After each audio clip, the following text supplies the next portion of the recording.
Soviet snipers hid in dead horses during the Battle of Stalingrad, and German soldiers never saw the shots coming. December 15, 1942, Stalingrad, Soviet Union, frozen wasteland. Lyudmila Pavlichenko crawls inside a rotting horse carcass, her Mosin-Nagant rifle steady in the stench of death. The Germans patrol just 50 meters away, laughing about their Christmas packages from home. They have no idea that death itself is watching them through a scope. But here's what nobody talks about. This isn't just a story about one brave sniper hiding in horror. It's about how American factories were secretly arming Soviet heroes with 14 million rifles and 41 billion rounds of ammunition. While Germans starved on sawdust bread, Soviet snipers unwrapped American chocolate bars between kills. How did a democracy's assembly lines turn the tide of history's bloodiest battle? What happens when totalitarian armies face the arsenal of democracy? Before we get into the story, comment below where in the world you are watching from today. Steam rose from the frozen horse carcass that served as Lyudmila Pavlichenko's hide. The Mosin-Nagant Model 9130 rested against her shoulder, its steel cold enough to burn skin. She had chosen this position at dawn, crawling through ankle-deep snow to reach the dead animal that would become her fortress. The horse had been a German cavalry mount, killed 3 days earlier by artillery.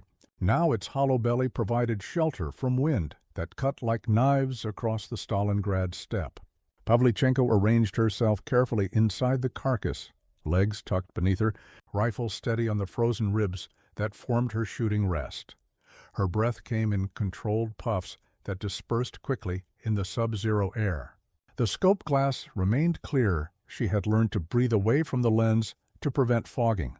Through the magnified circle, she watched German soldiers move along their patrol route with casual confidence. They wore the gray-green uniforms of the Wehrmacht, their rifles slung carelessly across shoulders. These men had marched across Europe in triumph.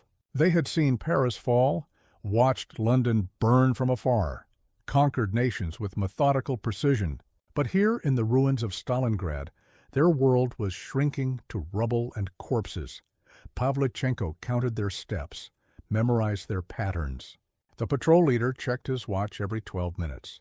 The machine gunner favored his left leg, probably an old wound.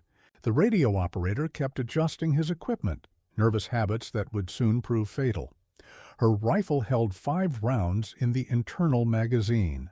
Each cartridge represented months of Soviet industrial effort, precious brass and lead that had traveled from factories to this frozen battlefield. She could not waste ammunition. Every shot had to count. The Germans approached the midpoint of their route, where the patrol leader always paused to scan the horizon through his binoculars. Pavlichenko adjusted her breathing, finger finding the trigger. The Mosin-Nagant's mechanism was simple, reliable, designed for conscripts and farmers turned into soldiers, but reliability meant nothing without supply. Soviet factories struggled to produce enough rifles, enough ammunition, enough of everything needed to fight a modern war. The Red Army was learning to make every bullet count because they had so few to spare. Through her scope, Pavlichenko watched the German officer raise his binoculars. He was searching for threats, for movement, for any sign of Soviet resistance. His eyes swept past the horse carcass without pause. To him, it was simply another casualty of war, as common as shell craters or abandoned equipment. The crosshairs settled on his chest. Pavlichenko's breathing slowed to nothing. Her world narrowed to the distance between rifle and target, the calculations of wind and drop that would send death across 50 meters of frozen ground. The officer lowered his binoculars and turned to speak to his men. The whispers started before dawn. German soldiers huddled in their foxholes spoke of phantom shooters who struck from nowhere, leaving officers dead in the snow with no muzzle flash, no sound, no sign of where death had come from. Oberleutnant Karl-Heinz Lange pulled his greatcoat tighter and studied the casualty reports by candlelight. His unit had lost 3 officers in 2 days. Each man had been killed by a single shot to the head or chest. Precise wounds that spoke of professional marksmen hidden somewhere in the wasteland. Lange commanded what remained of the 94th Infantry Division's reconnaissance company. They had crossed the Don River with 180 men 6 weeks earlier. Now his roster showed 89 effectives, and the numbers dropped each day. Not from artillery or tank attacks, but from individual shots that picked off leaders and specialists with surgical precision. The Carabiner 98K rifles his men carried were accurate weapons, proven in a dozen campaigns. But they were designed for open warfare, for advancing armies that could call in artillery and air support. Here in Stalingrad's ruins, those advantages meant nothing. The enemy was invisible, patient, deadly. His radio operator, Unteroffizier Weber, approached with the morning intelligence summary. "Sir, regiment reports similar losses across the sector. Snipers are targeting officers, medics, anyone who looks important." Lang studied the map spread across his makeshift desk. Red marks indicated confirmed sniper positions, but they formed no pattern he could understand. The shots came from buildings, from rubble piles, from areas his patrols had swept clean just hours before. The Soviets seemed to appear and vanish like ghosts. "What about counter-sniper operations?" Lang asked. Weber shook his head. "We've expended over 2,000 rounds trying to suppress suspected positions. No confirmed kills. The men are getting nervous, sir. They think the Russians have some new weapon, some way of shooting through walls. The reality was simpler and more terrifying. Soviet snipers had learned to use the battlefield itself as camouflage. They hid in places no civilized soldier would consider, inside corpses, beneath debris, in sewers filled with frozen waste. They became part of the landscape, invisible until they struck. Lang remembered the confidence his division had felt crossing into Soviet territory. They were professionals, veterans of successful campaigns across Europe. The Wehrmacht had perfected combined arms tactics, precise coordination between infantry, armor, and aircraft. They had studied war as a science, but science required resources, and resources were growing scarce. Ammunition had to be rationed. Fuel was precious. Food came in ever smaller portions. Meanwhile, the Soviets seemed to fight with desperate creativity, turning every piece of rubble into a fortress, every corpse into a hiding place. The sound of a single rifle shot echoed across the frozen landscape. Lang grabbed his binoculars and scanned the area where his morning patrol was operating. Through the lenses, he saw one of his corporals lying motionless in the snow, blood spreading in a dark stain around his head. The other soldiers dropped flat, searching frantically for the source of the shot. They fired wildly at shadows and debris, their muzzle flashes giving away their positions to other hidden snipers. More shots rang out. Another man fell. Langa watched his patrol disintegrate under invisible fire. The survivors crawled toward cover, abandoning their dead, their confidence shattered by an enemy they could not see or fight. This was not the war they had trained for, not the victory they had been promised. He opened his logbook and added another entry to the growing list of casualties. Corporal Muller killed by sniper fire, location unknown. The book was filling too quickly, names and dates marking the slow destruction of his command. Liberty ships lined the Hudson River like steel mountains, their holds packed with the instruments of war. The SS Robert E. Peary sat low in the water, loaded with 14,000 rifles, 200,000 rounds of ammunition, and 10 tons of chocolate bars destined for Soviet soldiers. Captain John Lucky Luckadoo stood on the dock, watching longshoremen secure the final cargo nets. His B-24 Liberator waited at Mitchell Field, fueled and ready for another bombing mission over Europe. But today, he was here to witness something unprecedented, American industry flooding the world with weapons at a scale that defied comprehension. The ship's manifest ran 27 pages. Mosin-Nagant rifles manufactured in American factories using Soviet specifications. Machine guns, mortars, and ammunition produced on assembly lines that never stopped. Boots, uniforms, medical supplies, and food, everything an army needed to fight a modern war. Luckadoo had seen the statistics in briefings, but numbers meant nothing until you witnessed the physical reality. This single ship carried enough rifles to equip an entire Soviet division, and it was one of dozens departing American ports every week. A dock supervisor approached with a clipboard. "Captain, your crate is ready for transport." Luckadoo followed him to a special container marked with stenciled warnings. Inside, nestled in foam padding, lay precision optical equipment, rifle scopes manufactured by American companies and calibrated for Soviet sniper rifles. Each scope could turn a competent marksman into a deadly precision shooter. The irony was striking. American factories were producing weapons they would never use, ammunition they would never fire, equipment designed for soldiers they would never meet.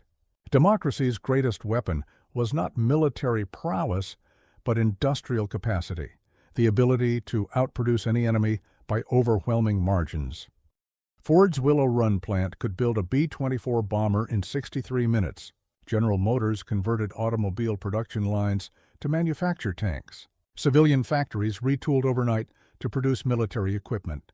The arsenal of democracy was not just a slogan, it was an economic reality that totalitarian regimes could never match. Luckadoo thought about the Soviet snipers who would receive these weapons. They were fighting in conditions he could barely imagine, hiding in ruins and corpses, taking single shots with ammunition too precious to waste. But behind each bullet was the full weight of American industry. Factories running 24 hours a day to keep distant allies supplied. The ship's horn sounded as tugboats began maneuvering the vessel into the harbor. Soon these weapons would cross the Atlantic, survive U-boat attacks, and reach Soviet hands thousands of miles from where they were made. The journey from Detroit assembly line to Stalingrad battlefield represented logistics on a scale never before attempted. As the Liberty ship disappeared into the morning haze, Luckadoo calculated the numbers.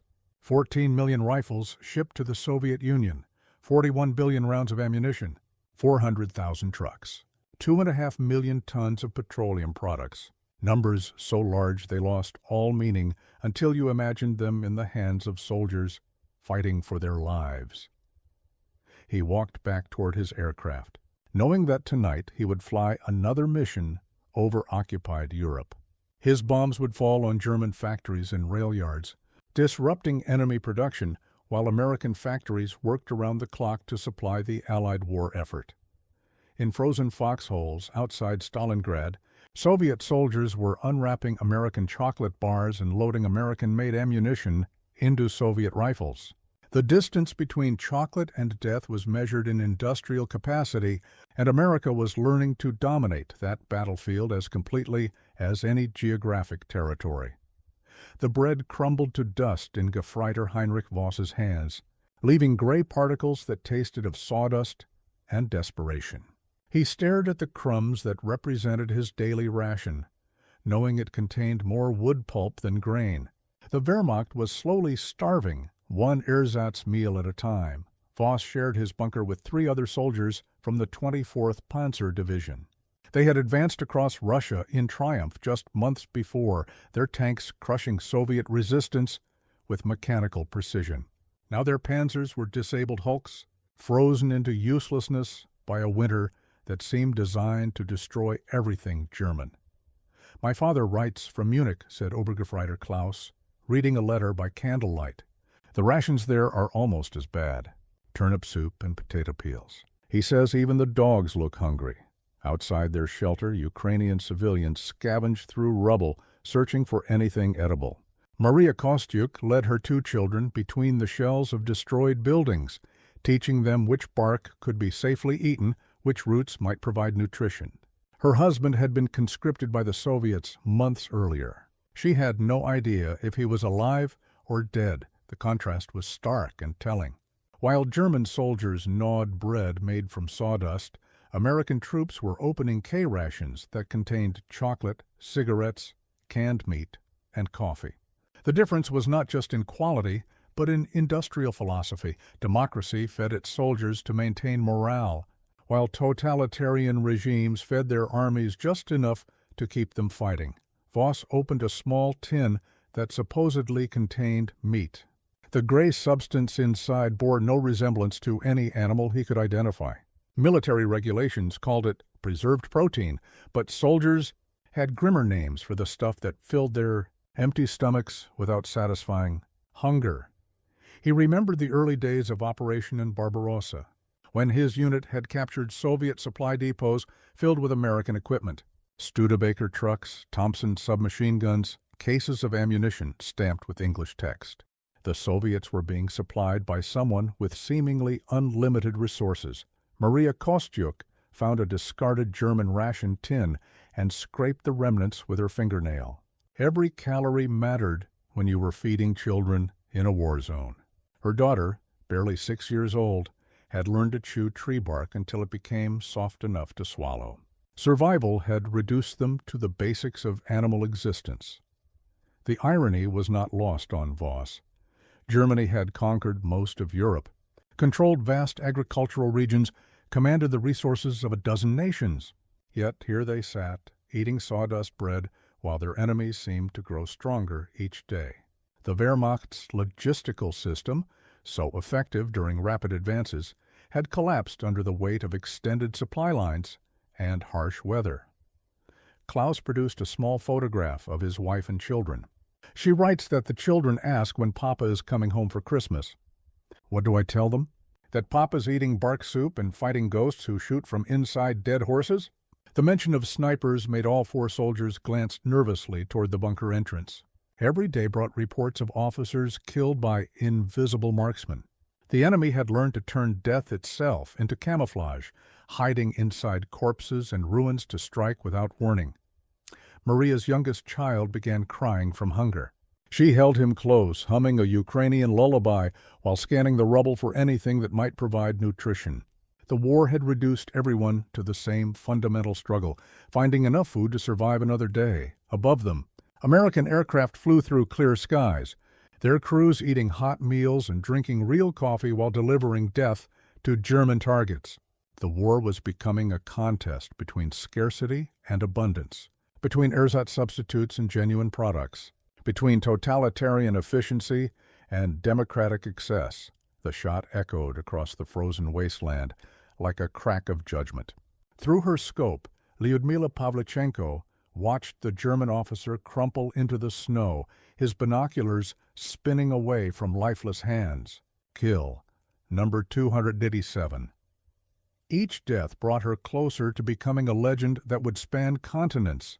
Pavlichenko extracted herself from the horse carcass with practiced efficiency, gathering her rifle and ammunition before Soviet artillery began their scheduled bombardment of the area. Within minutes, German positions would be pounded to rubble, erasing any evidence of her hide. She moved through the ruins with the confidence of someone who had turned killing into an art form. The Mosin-Nagant felt like an extension of her body after months of constant use. 309 confirmed kills made her the most successful female sniper in military history, a record that would stand for generations. The Soviet propaganda machine had already begun spreading her story. Radio Moscow broadcast daily updates of her kill count, portraying her as the personification of Soviet resistance. Posters showed her fierce eyes above the slogan, "Death to Fascist Invaders."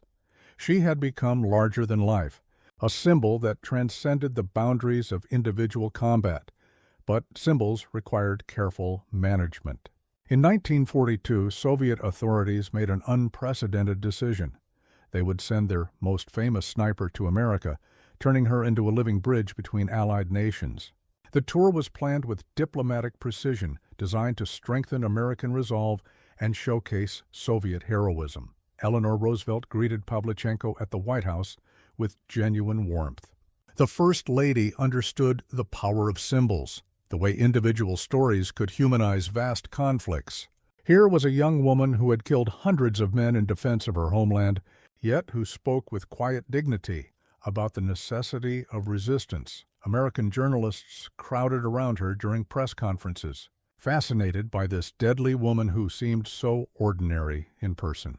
She wore a simple uniform without decoration, carried herself with military bearing, spoke through interpreters about the realities of warfare that most Americans could barely imagine.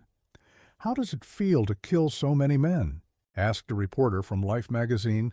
Pavlichenko's response was translated carefully. Each shot represents a life saved, a family protected, a future preserved. "I do not kill for pleasure. I kill to defend what is sacred." The tour took her to munitions factories where American workers produced the weapons that kept Soviet soldiers fighting.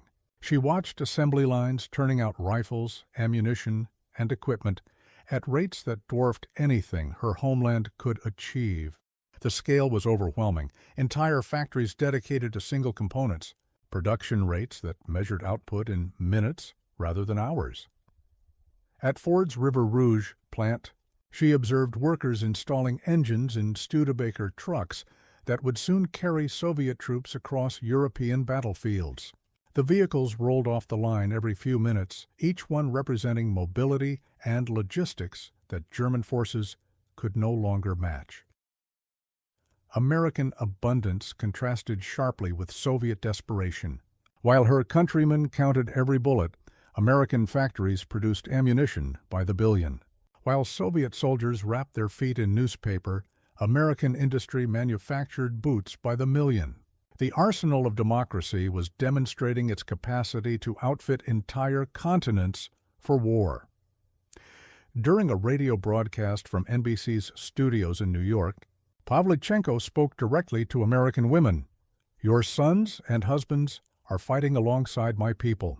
Every rifle you build, every bullet you make, every truck you assemble saves Soviet lives and brings victory closer." The message was clear. This war was being won not just by courage, but by industrial capacity, by the ability of democratic societies to mobilize resources on unprecedented scales. The Studebaker truck bounced along the frozen road from Murmansk, its cargo bay loaded with American rifles destined for the front lines. Senior Sergeant Ivan Petrov gripped the steering wheel as the vehicle navigated between shell craters and abandoned German equipment. This truck was one of 400,000 vehicles shipped to the Soviet Union under Lend-Lease agreements. Built in South Bend, Indiana, it had crossed the Atlantic in a convoy that braved U-boat attacks and Arctic storms. Now it carried the instruments of war toward soldiers who desperately needed them. Petrov had driven German vehicles early in the war, captured trucks that broke down constantly, requiring parts that no longer existed. The Studebaker was different. American engineering emphasized reliability over complexity, durability over elegance. It started in sub-zero temperatures, ran on poor quality fuel, and required minimal maintenance. Behind him in the cargo bay lay 50 Mosin-Nagant rifles manufactured in American factories using Soviet specifications. Each weapon had been produced on assembly lines that operated 24 hours a day, turning out precision instruments of death at industrial rates. The rifles were identical to those made in Soviet factories, but they arrived accompanied by luxuries, oil cleaning kits, and ammunition manufactured to higher tolerances than Soviet industry could achieve. The convoy consisted of 12 trucks, each carrying different elements of war: medical supplies, radio equipment, winter clothing, and food, everything an army needed to function in the field. Petrov's truck also carried something special: 10 cases of American chocolate bars, a luxury that would boost morale as effectively as ammunition boosted firepower. American logistics impressed even hardened Soviet veterans. The supplies arrived with mathematical precision, deliveries scheduled to match combat requirements with minimal waste. German intercepts of Soviet communications revealed constant frustration. Enemy. Commanders could not understand how the Red Army maintained its fighting strength despite staggering losses. Answer was invisible to German intelligence. While their own supply lines stretched across hostile territory and faced constant partisan attacks, Soviet forces received equipment from factories beyond the reach of German bombers. American production capacity was turning the tide of war through sheer abundance. Petrov remembered his first encounter with American equipment in 1941. Damaged P-39 Airacobra had made an emergency landing near his position. The aircraft was unlike anything Soviet industry produced: precision manufactured components, quality control that ensured reliability, design philosophy that prioritized pilot survival over production costs. The pilot had been Soviet, but the aircraft represented American industrial might. Democracy was proving that free societies could outproduce totalitarian regimes by margins that defied belief, while German workers labored under increasingly harsh conditions for diminishing returns. American factories operated with the efficiency that came from voluntary participation in a just cause. At the front lines, Petrov watched Soviet soldiers unload the cargo with reverent care. Each rifle represented hope. Each box of ammunition meant another day of resistance. These men had learned to make every shot count, but now they had the luxury of abundant supply. A young lieutenant examined one of the American-made Mosin-Nagants with professional interest. "The tolerances are perfect," he told Petrov. "These rifles will shoot straight for years without adjustment." As Petrov drove the empty truck back toward the supply depot, he passed German prisoners being marched toward detention camps. They looked stunned, defeated not just by military action, but by the revelation that they were fighting an enemy backed by unlimited resources. Telling and preparing this story took us a lot of time, so if you are enjoying it, subscribe to our channel. It means a lot to us. Now, back to the story. The invisible supply chain stretched from Detroit to Stalingrad, connecting American factories with Soviet fighters through logistics networks that spanned continents. Every truck, every rifle, every bullet represented democracy's ability to sustain its allies through industrial might that totalitarian regimes could never match. Pavlichenko adjusted her position inside the concrete pipe that had become her latest hide. The drainage system beneath Stalingrad's ruined factories provided perfect concealment for snipers who had learned to treat the battlefield as their hunting ground. Her Mosin-Nagant rested on a makeshift bipod constructed from rubble and wire. Through the scope, she could see German soldiers moving through what had once been a machine shop. They advanced cautiously, weapons ready, eyes scanning for threats they would never see coming. The art of sniping had evolved during the months-long battle. Soviet marksmen had discovered that killing was only part of their mission. They were also conducting psychological warfare, breaking enemy morale, one carefully placed shot at a time. Every dead officer created confusion in German ranks. Every fallen radio operator disrupted communications. Every eliminated machine gunner saved dozens of Soviet lives. Maria Kostyuk huddled with her children in a basement that had become home to 37 civilians. They had learned to recognize the sound of different weapons, the sharp crack of sniper rifles, the sustained burst of machine guns, the earth-shaking roar of artillery. But the single shots that echoed through the ruins carried special meaning. Someone was hunting the hunters. Pavlichenko tracked a German medic through her scope, watching him tend to wounded soldiers in what he believed was a safe position. The red cross on his helmet was clearly visible, marking him as a protected target under international law. She shifted her aim to a Wehrmacht officer standing nearby, planning his unit's next movement. The mathematics of sniping were brutal and precise. Each bullet required careful calculation of distance, wind speed, temperature, and target movement. But the psychological impact was disproportionate to the physical damage. One sniper could pin down an entire company, forcing soldiers to move with caution that slowed their advance to a crawl. German countermeasures had proven largely ineffective. They sent out hunter-killer teams armed with telescopic rifles, but Soviet snipers had learned to work in pairs with spotters who could identify and eliminate threats. They used decoy positions and false muzzle flashes to draw enemy fire away from their actual locations. The ruins of Stalingrad provided infinite hiding places for patient marksmen. Snipers concealed themselves inside collapsed buildings, beneath piles of debris, even inside the frozen corpses of horses and cattle. The battlefield had become their ally, offering camouflage that no military manual could teach. Maria watched through a crack in the basement wall as Soviet soldiers distributed supplies that had arrived during the night. American equipment was clearly visible, rifles with unfamiliar markings, ammunition boxes stamped with English text, winter clothing that seemed too new and clean for the battlefield. Pavlichenko's kill count continued climbing with methodical precision. Shot 291, German sergeant directing mortar fire. Shot 292, Wehrmacht lieutenant coordinating infantry advance. Shot 293, machine gunner, who had been suppressing Soviet positions for 3 days. Each death rippled through enemy ranks, creating gaps in leadership that could not be quickly filled. The German officer in her scope raised his hand to signal his men forward. Pavlichenko controlled her breathing, finger finding the trigger with practiced ease.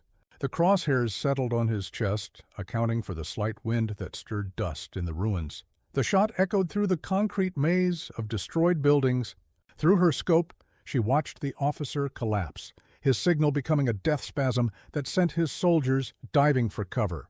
They fired frantically at shadows, wasting ammunition they could not afford to lose. In the basement, Maria's children learned another lesson about survival. Sometimes the difference between life and death was measured in the distance between crosshairs and heartbeat. The assembly line at Ford's Willow Run plant stretched for over a mile, a steel river where B-24 Liberator bombers took shape with mechanical precision. Workers in blue coveralls riveted aluminum sheets, while overhead cranes moved massive components into position. Every 63 minutes, another aircraft rolled off the line, ready to carry death to distant enemies. Captain Lucky Luckadoo stood on the observation platform, watching democracy manufacture air power at rates that defied comprehension. Below him, the arsenal of democracy operated with efficiency that totalitarian regimes could never match. This single factory would produce more bombers than the entire German aircraft industry. The statistics bordered on fantasy. In 1943, American factories built 300,000 aircraft, while German production peaked at 40,000. Ford alone manufactured more military vehicles than all Axis nations combined. The mathematical superiority was so overwhelming that German intelligence officers refused to believe their own reports. Captain Luckadoo, a plant supervisor, approached with a clipboard. "Your aircraft is ready for final inspection." He followed the supervisor to Bay 7, where his B-24J sat gleaming under industrial lights. This bomber had been constructed from raw materials to finished aircraft in just over 2 weeks. The aluminum came from American mines, the engines from American factories, the instruments from American workshops. Every component represented industrial capacity that grew stronger with each passing month. Luckadoo ran his hands along the aircraft's hull, feeling rivets installed by workers who would never see the war zones where their craftsmanship would be tested. The bomber would carry him over German targets, dropping ordnance that other American factories had produced in quantities that overwhelmed enemy defenses. The plant manager, a former Ford executive named Charles Sorensen, joined them for the inspection. "This aircraft represents 4,000 man-hours of labor," he explained, "but we're reducing that number every month through improved efficiency." The scale was unprecedented in human history. American industry was learning to mass-produce complexity, turning sophisticated military equipment into standardized products that rolled off assembly lines like automobiles. Quality control ensured reliability, while production rates ensured quantity that enemies could not match. Sorensen led them through the factory floor, pointing out innovations that increased output while maintaining standards. "We build complete bombers here, not components. Every aircraft is flight-ready when it leaves this plant. We're not just manufacturing airplanes, we're manufacturing victory." The workers were civilians, not soldiers. They were motivated by paychecks and patriotism rather than military discipline. Yet they achieved production rates that professional militaries considered impossible.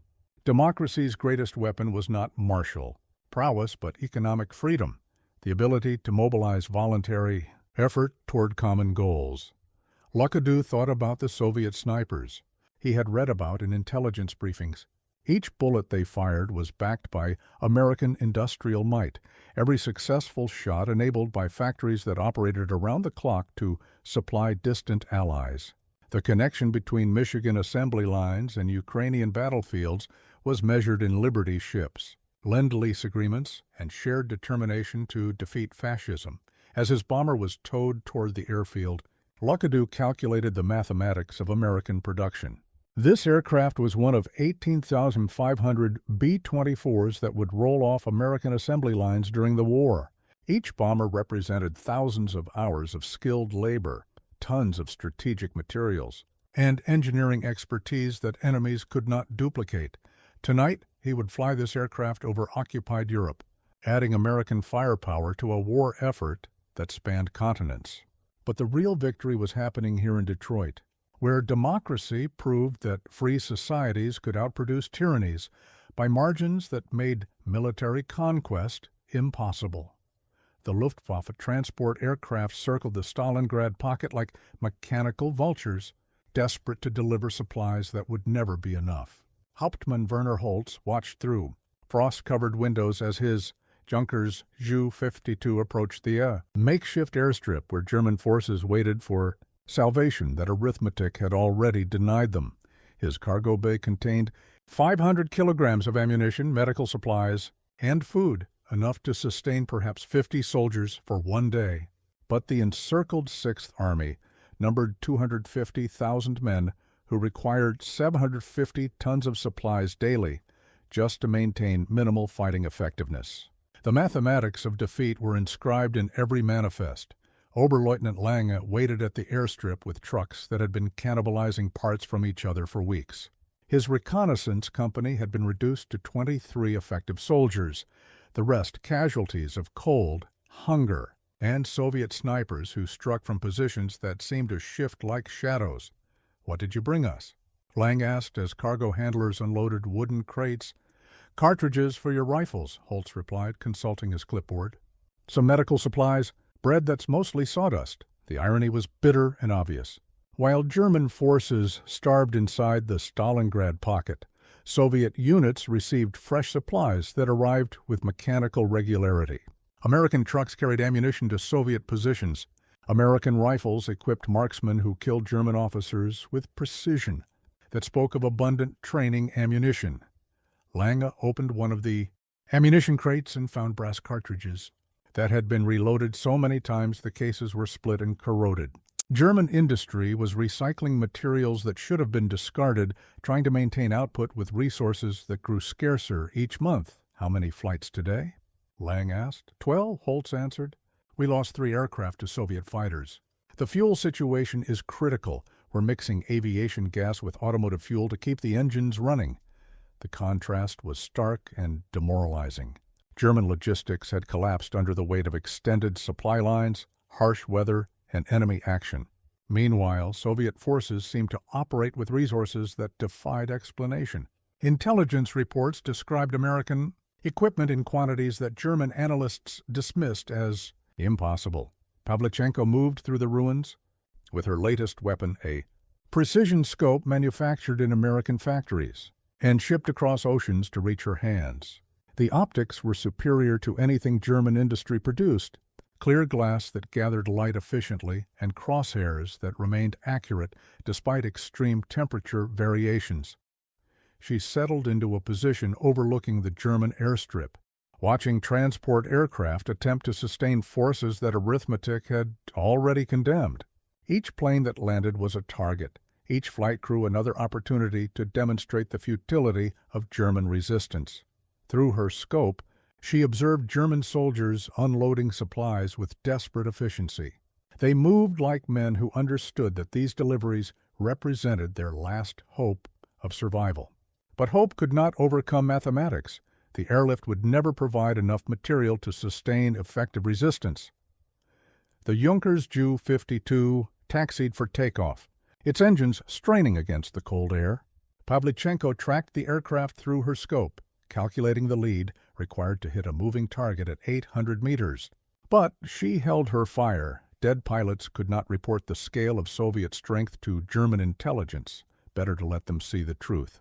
The German forces were fighting an enemy, backed by industrial capacity so vast that resistance was not just futile, but mathematically impossible. Each successful supply flight only emphasized the inadequacy of German logistics compared to Allied abundance. As the transport aircraft disappeared into low clouds, Lange marked another entry in his logbook. Supplies received, insufficient. Men lost, irreplaceable. The arithmetic of defeat was writing itself in blood and hunger across the frozen steppes of Stalingrad. The Lend-Lease statistics defied human comprehension. Clerks at the War Production Board stamped shipping manifests that read like catalog entries from an industrial giant: 95,000 rifles, 41,000 rounds of ammunition, 400,000 trucks, 2,600,000 tons of petroleum products. Numbers so vast, they lost meaning until translated into human terms. Captain Luckadoo studied the reports during his briefing at 8th Air Force Headquarters. American factories were producing military equipment at rates that German intelligence refused to believe. A single Ford plant manufactured more vehicles than the entire Wehrmacht had captured during their conquest of Europe. These numbers can't be accurate, a German intelligence officer had written in a captured document. No nation possesses the industrial capacity to sustain such production rates, but the numbers were accurate, verified by shipping records and production schedules that operated with mechanical precision. Democracy was proving that free societies could mobilize resources more effectively than totalitarian regimes, turning voluntary participation into overwhelming material advantage. The mathematical superiority was absolute. American steel production exceeded all Axis nations combined. American aircraft factories built more bombers in a month than Germany produced in a year. American shipyards launched vessels faster than U-boats could sink them. Luckadoo calculated the implications during flight planning sessions. His B-24 represented 18 tons of aluminum, 2,500 gallons of fuel, and 50,000 rounds of ammunition, resources that American industry produced so efficiently that waste was acceptable. German pilots flew aircraft built from recycled materials, conserving fuel that American crews burned without thought. The Soviet Union received 60% of its wartime trucks from American factories. Soviet aviation units flew aircraft designed in Detroit and manufactured in quantities that overwhelmed German air defenses. Soviet infantry carried rifles produced on assembly lines that operated around the clock to supply distant allies. Production statistics revealed the true scope of American industrial mobilization. Chrysler's tank plant manufactured more armored vehicles than all European factories combined. General Motors converted automobile production to military use so completely that civilian car production ceased for 3 years. Ford's Willow Run facility could build an entire bomber in the time required for German factories to assemble wing sections. The human cost of this industrial miracle was measured in overtime hours and workplace injuries, rather than battlefield casualties. American workers volunteered for double shifts, understanding that their labor was as vital as any military operation. They were fighting a war of production, turning raw materials into instruments of liberation. Soviet snipers like Pavlichenko became symbols of this industrial partnership. Each bullet she fired was backed by American factories that produced ammunition in billions. Each successful shot demonstrated the effectiveness of combining Soviet courage with American industrial capacity. German commanders studying intelligence reports could not understand how their enemies sustained such overwhelming material advantages. Wehrmacht logistics officers calculated requirements and resources with Teutonic precision, but their mathematics always revealed the same conclusion. Defeat was inevitable when facing opponents with unlimited industrial capacity. The arsenal of democracy was not just producing weapons, it was manufacturing victory through sheer abundance. While German forces rationed every bullet, American allies received equipment in quantities that allowed tactical flexibility impossible under scarcity. While German industry cannibalized civilian production to maintain military output, American factories expanded capacity to serve both civilian and military needs. By 1943, American war production accounted for 60% of all Allied military equipment.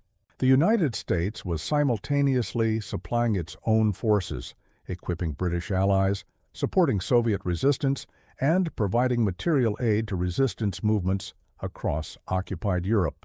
The scale of production exceeded anything previously achieved in human history. The Soviet flag rose above the ruins of Stalingrad on February 2, 1943, carried by soldiers whose survival depended as much on American assembly lines as Russian courage. Senior Lieutenant Pavlichenko stood among the rubble, her Mosin-Nagant rifle silent after months of deadly precision. The siege that had consumed 750,000 Axis lives was ending in total German defeat. Around her, the devastation was complete. Buildings had been reduced to skeletal frameworks. Streets were filled with debris and frozen corpses. The city that had borne Stalin's name had become a monument to the cost of resistance. But beneath the destruction lay evidence of why the Soviets had prevailed. American equipment scattered among the ruins like seeds of victory. Studebaker trucks sat abandoned near destroyed buildings, their chassis bearing English markings that revealed their origin.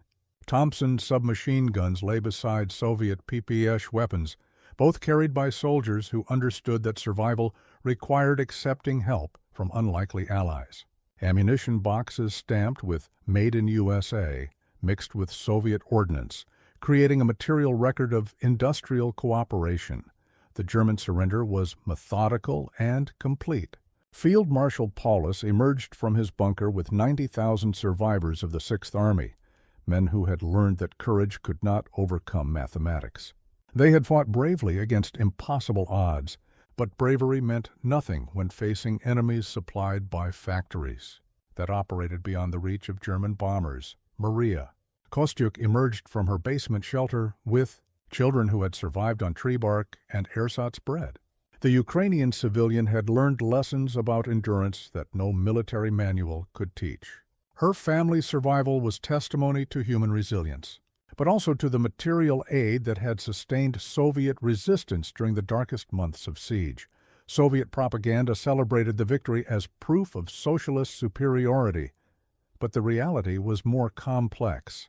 The Red Army had fought with desperate courage, but their effectiveness depended on equipment supplied by capitalist allies. American rifles had armed Soviet marksmen. American trucks had carried Soviet supplies. American petroleum had fueled Soviet vehicles. Pavlichenko's final tally reached 309 confirmed kills, a record that made her the most successful female sniper in military history. Each death had been precisely calculated, every bullet carefully aimed to maximize psychological as well as physical damage. But her success depended on ammunition manufactured in factories she would never see, by workers she would never meet. The cost of victory was measured in lives and resources that staggered comprehension. Soviet casualties exceeded 1 million soldiers and civilians. German losses approached 750,000 killed, wounded, and captured. The siege had consumed entire armies, reducing proud military units to scattered survivors who faced years of captivity. But the strategic implications extended far beyond casualty statistics. The German defeat at Stalingrad proved that totalitarian regimes could not match the productive capacity of democratic alliances. While Nazi Germany had conquered territory, the Allies had conquered logistics, the ability to sustain military operations across vast distances with industrial efficiency that enemies could not duplicate. The battle had been won not just by Soviet soldiers hiding in dead horses, but by American workers building rifles in Detroit factories. Victory belonged to both the marksmen who fired precision shots from grotesque concealment and the industrial workers who manufactured precision weapons on assembly lines that never stopped. As Soviet forces consolidated their victory, they discovered German supply records that revealed the true scale of Axis failure. The Luftwaffe airlift had delivered less than 20% of required supplies. German industry could not sustain forces operating at such distances from their supply bases. The Wehrmacht had been defeated by arithmetic as much as ammunition.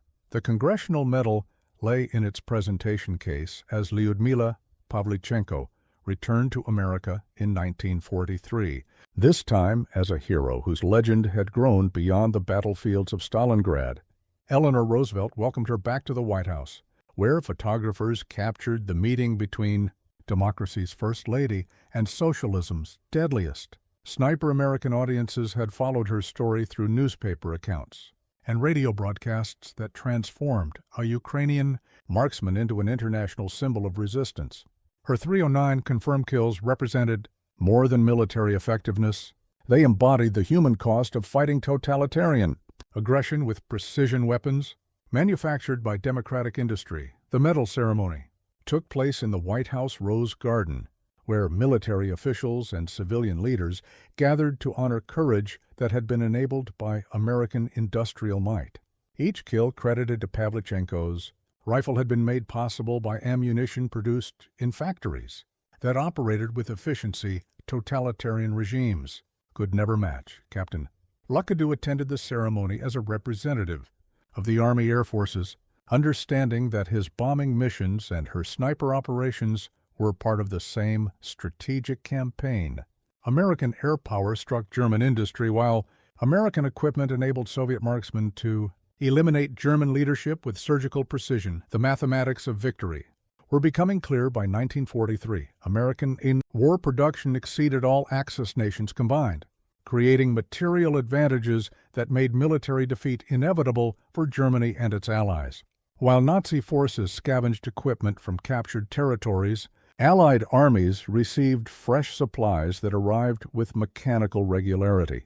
Pavlichenko's speech to the assembled audience was brief and direct. Every bullet that found its target was made possible by American workers who labored in factories while we fought in ruins. Victory at Stalingrad belonged as much to Detroit as to the Volga. The Congressional Medal represented recognition that individual heroism required industrial support to achieve strategic significance. A single sniper, no matter how skilled, could only affect local tactical situations. But a sniper equipped with precision, weapons, and unlimited ammunition could influence entire campaigns through psychological warfare that broke enemy morale. American industrial capacity had proven that democratic societies could mobilize resources more effectively than dictatorships. While totalitarian regimes relied on forced labor and resource extraction, democracies harnessed voluntary participation and technological innovation to achieve production rates that defied belief. The legacy of hidden bullets extended beyond Stalingrad to every theater where Allied forces engaged Axis armies. American equipment appeared on battlefields across 3 continents, carried by soldiers whose courage was magnified by weapons that democratic industry produced in overwhelming quantities. Pavlichenko returned to the Soviet Union carrying more than ceremonial medals. She brought evidence of industrial partnership that would continue throughout the war. Lend-Lease deliveries would reach $50 billion by 1945, representing the largest transfer of military equipment in human history. The final irony was mathematical and moral. Democratic nations had proven they could outproduce totalitarian regimes while maintaining higher living standards for their civilian populations. American workers earned overtime wages while German laborers faced increasing scarcity. Allied soldiers carried abundant equipment while Axis forces rationed every bullet. As Pavlichenko's ship departed New York Harbor for the final time, she carried with her the understanding that individual heroism and industrial capacity were inseparable elements of modern warfare. Her hidden bullets had found their targets because American factories had manufactured them with precision that exceeded anything her enemies could achieve. The arsenal of democracy had proven that free societies possessed advantages that totalitarian regimes could never duplicate: the ability to mobilize voluntary effort toward common goals, creating abundance through cooperation rather than scarcity through coercion. Victory belonged to those who understood that courage without resources was meaningless, but resources guided by courage could change the course of history. If you enjoyed the story I handpicked this next story that you will enjoy, please don't miss this one. Click here to watch it.